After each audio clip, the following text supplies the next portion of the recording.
What's up, everybody? Dog 1985. There's levels to this. Quick video for you guys tonight. We are a few hours away from Hellblade 2 being released on the Xbox, PC, anywhere that you can get Game Pass, right?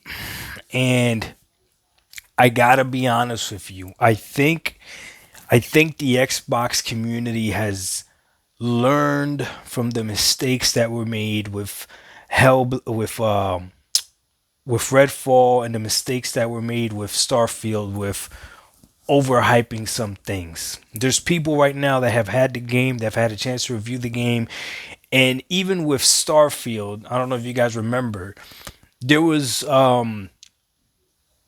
small, what's the word I'm looking for?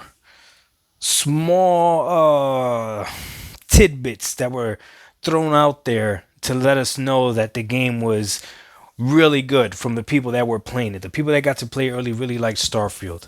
I even had the privilege to have a few people hit me up on the DMs and let me know, like, hey, Doc, yeah, this game is phenomenal. Even at 30 frames, this game runs well, and I'm not talking about janitors. I'm talking about real people that got to play the game that let me know that Starfield was good. So I felt comfortable about Starfield. Then Starfield came out. I played Starfield and I loved Starfield. All the criticism that Starfield got, I almost feel like I almost wish Starfield wasn't attached to Xbox because I think it would have had a different reception, right?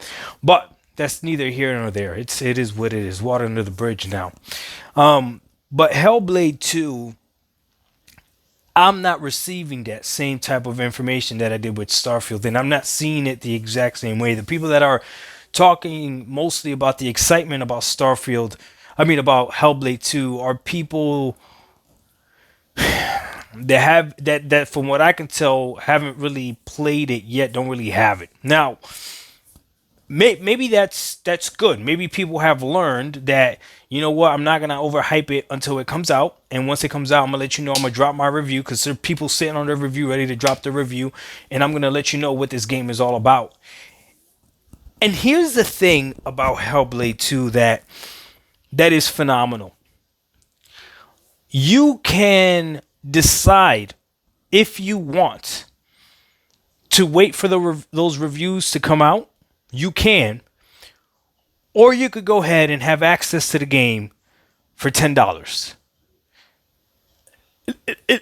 Literally, you can wait. You can wait for these reviews to come out and decide if you want to buy the game, or you can already have access to the game. If you're a Game Pass subscriber, like, I don't have to wait for any reviews. I don't have to see what reviews this game has. I can play the game for myself and see. And this is the advice that I'm going to give to every single person out there, okay? Learn from the Starfield debacle, okay? Play the game yourself before you look at any reviews. And I'm not trying to take money out of anyone's pockets that, is making reviews and are excited to drop their review and their gameplay review because they know it's going to do well, whatever. All I'm saying is, if you are a gamer and you have access to the game, your experience with the games matters the most. What I'm going to be comparing Hellblade 2 to Hellblade 1, but I realize, I was talking to ISO about this, that it's going to be incredibly difficult to recreate what Hellblade 1 did, because it was the first time I had experienced a game like that. So I don't know what tricks or tips or whatever they're going to do, but the voices in the head and everything, I've already experienced that. An amazing story that at the end you actually see exactly what she's fighting against, I've already seen that. It's almost like the mistake I made with Horizon Forbidden West. When I played Horizon Zero Dawn, I thought that was an amazing game. I really liked that game. So when I played Horizon Forbidden West, I thought they were going to continue and build on that story a little bit different. But when I look at Horizon Zero Dawn, it's that story is complete. When you look at that story is pretty much complete. You understand who she is, what she is the better thing, right? Horizon Zero Dawn. So in the second story, like, they could only make the game look better, run better, but as far as telling a better story was going to be difficult.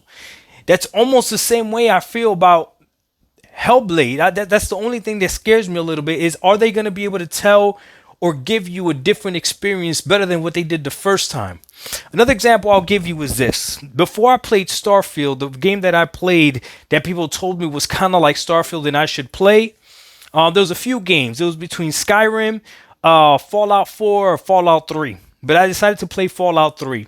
And I remember the first time I felt like I understood why people were excited about Starfield was this one segment in Fallout 3 where I'm on this bridge and there's a group of survivors that are settling on this bridge. So they have the bridge has high ground, right? And they have a few huts and stuff, or a few houses on this bridge, and they have people on either ends of the bridge protecting anybody that comes up. So there's only one way that you could go and attack this small, really small settlement. Like really, it was like literally like 4 houses on this bridge or whatever, right? I befriended them. And as I befriend them, you start doing missions for them and stuff like that. And I remember during the beginning of the game, this is probably during the beginning of Fallout 3, I didn't have a lot of ammo. I didn't have any good guns or anything like that. And I remember seeing one of the guys that was protecting the bridge. He had a really nice gun. And I'm like, man, I wish I could have that gun. And all I remember was aiming my crosshairs at him and thinking like, man, I should just take that gun for him. Now, I had never played a game like this before, not that I could remember in recent memory. I went ahead and I shot him. Now here's the thing. Typically, when you're playing video games and you shoot someone that you're not supposed to shoot, one or two things happen. Either nothing happens, or the person you shoot them, right? Or three things happen. The person you shoot them in the game, it says like, you messed up, whatever, you start all over, right? You killed so and so, or you just keep injuring the person and they keep saying like, ow, why are you doing that? Ow, why are you doing that? But they never truly die, okay? Well, this time around, I shot this guy. He died.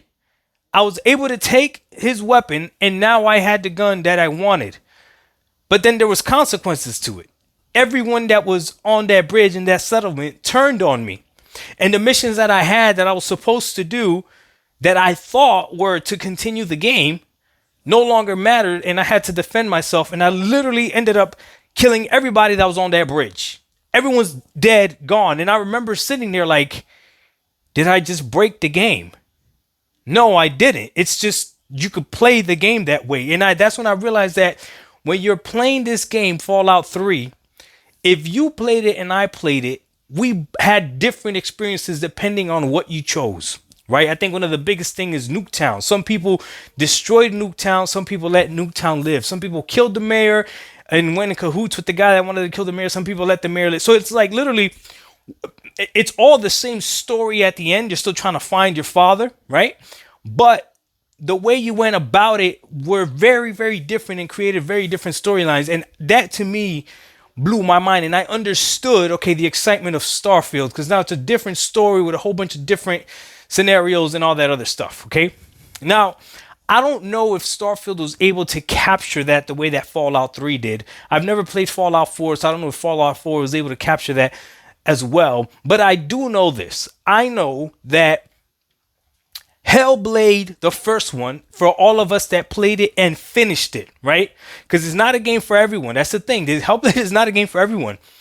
If you played through it, got through the puzzles, and you finished it, and you saw what it was supposed to be at the end, and it did what it was supposed to do, man, it was a very satisfying journey. And you're like, yes, this is a game that is an acquired taste, but it's definitely a masterpiece. That's what they're living up to with Hellblade 2. I like that people are excited about the visuals and everything, but if Hellblade 2 is nothing more but a beautiful looking game, that's a problem. If it's nothing more than a beautiful looking game, that's a problem.